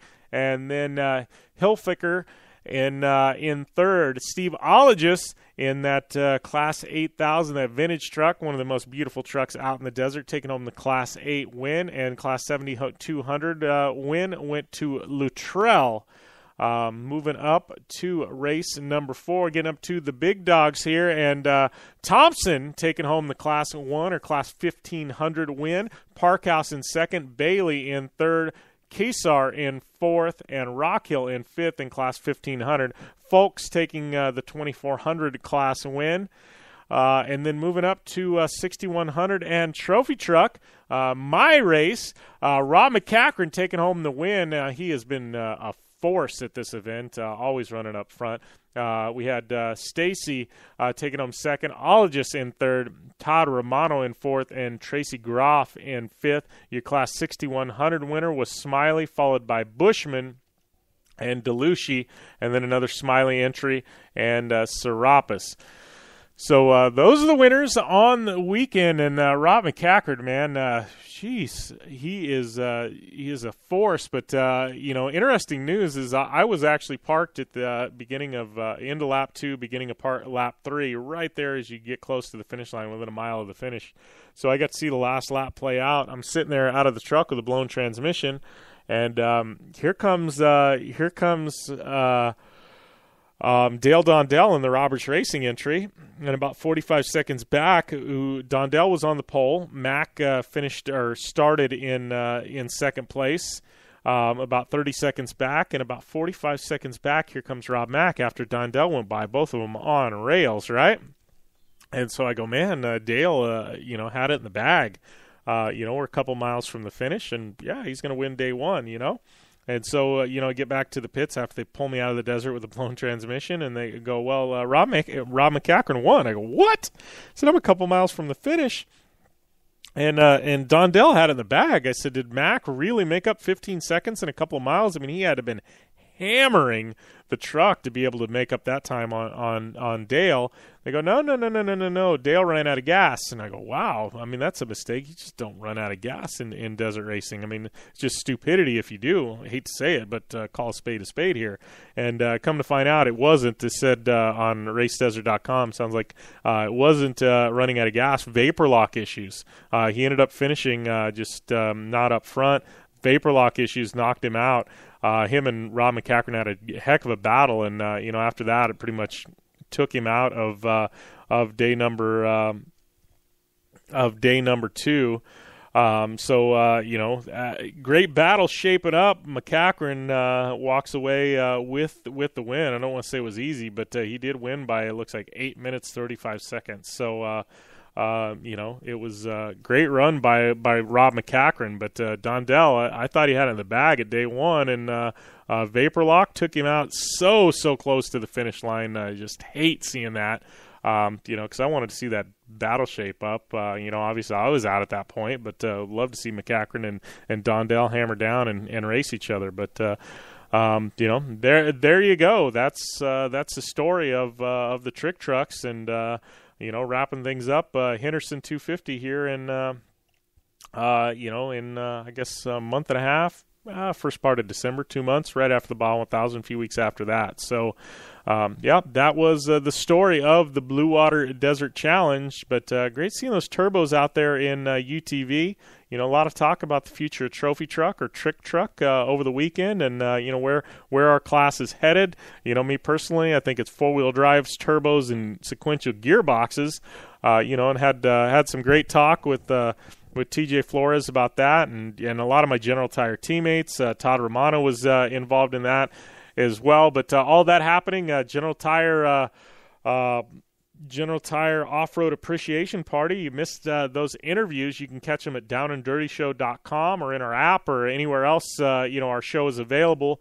We had a bunch of great interviews. If you're looking for some hardcore desert racing interviews, those are up on our website.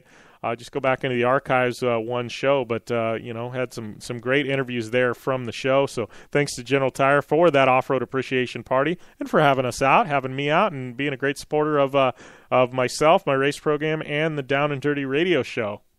But, it was a fun time had by all. General Tire always throwing a big party there, and past 2-3 years I've been a big part of that, and, have a solid relationship with General Tire, and always look forward to working with them. Upcoming events, we've got Red Bull Air Race this weekend. We got the Lucas Oil Finale coming up, Stadium Super Trucks from Australia, Red Bull GRC from SEMA. We got some Enduro Cross, got a Terracross Makeup Finale coming up, to be determined place, and we got Camp Razor, and then Rally America. Can't forget about Rally America coming up this weekend from upstate Michigan, the UP. Adam Yeoman's home up there, his home event, but LSPR rally coming up. I will tell you, Rally America Radio, we will not be there. A lot of the big-name drivers, other than David Higgins, going for the perfect season, Adam Yeoman, a lot of drivers pulling out of that event. Still a huge entry list, almost 50 entries. A lot of regional entries making up for the lack of national entries. But it's a huge event capping up the Rally America season. But most of the points championships have been determined. So to save some funds, and I've got a seam build working on and talk with Rally America. We won't have Rally America Radio coming at you from LSPR. Rally America Radio will be back in 2016. I can tell you that already. But we won't be doing Rally America Radio live from the event like we normally will do. But we will be recapping the event live on air next Monday on episode number 200, and I am hoping to have Mr. David Higgins on air with me to help with that recap. And don't forget, he has that perfect season going down, so you definitely want to be following Rally America social media feeds, for all the news coming out of Michigan this weekend. But that is definitely the big event coming up here real soon. Got to give a big shout out to Polaris Razor, General Tire, Rigid Industries, Dirtfish Rally School, UPR.com, Boulder Resort and Casino, JMR Performance Brakes, KMC Wheels, Parker Motor Company, Gibson Exhaust, MTX Audio, the official audio partner of the Down and Dirty Radio Show, and Intense Tees for all the support. Shout out to Fredric, Aasbo, Katelynn, Ansari, Amy Hood, Kirby, Chambliss. Been a great show. Give me a follow at JimBeaver15 on Instagram and Twitter, and Facebook.com/Down and Dirty Show, as well as at JimBeaver15 on Periscope. And give our friend Katelynn Ansari a follow as well. And at AmyHood71 on Twitter and Instagram. Follow her. Download her app, available on Apple, iTunes, Google Play, and the Amazon Kindle store.